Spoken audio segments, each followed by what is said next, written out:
அனைவருக்கும் வணக்கம். Welcome back to Madurai சுற்றுலா வாங்க. நம்ம மதுரையில் ஒரு துயர சம்பவம் நடந்திருக்கு.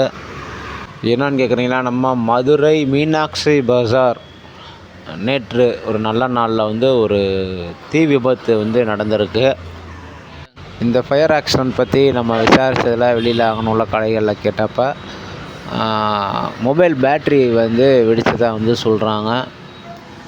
மொபைல் பேட்ரி ஃபயர் ஆகி மற்ற கடைக்குமே பரவியதாக தகவல் சொல்கிறாங்க. ஆனால் இது உண்மைன்றது சரியாக தெரியலை. எந்த உண்மையும் தெரியாமல் நம்ம மாட்டுக்கு போய் பேசக்கூடாது.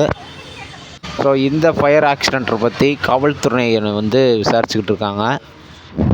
தீயணைப்புத்துறையுமே பார்த்திங்கன்னா ரொம்ப ஃபாஸ்ட்டாக வேலை பார்த்துருக்காங்க. சுமார் ஒரு 7 கடைகளுக்கு இந்த தீ பரவி இந்த ஃபயர் ஆக்சிடென்ட் நடந்திருக்கு. ஸோ வீட்லேயும் குழந்தைகள்கிட்ட இந்த பேட்ரிலாம் கையில் கொடுக்காதீங்க, ரொம்ப ஆபத்தான விஷயம். ஸோ கேர்ஃபுல்லாக இருங்க. ஒரு நல்ல நாளில் இது நடந்தது ரொம்ப துயரமாக தான் இருக்குது. ஸோ சேஃபாக இருங்க. மீண்டும் மற்றும் ஒரு வீடியோவில் நான் உங்களை சந்திக்கிறேன். நன்றி.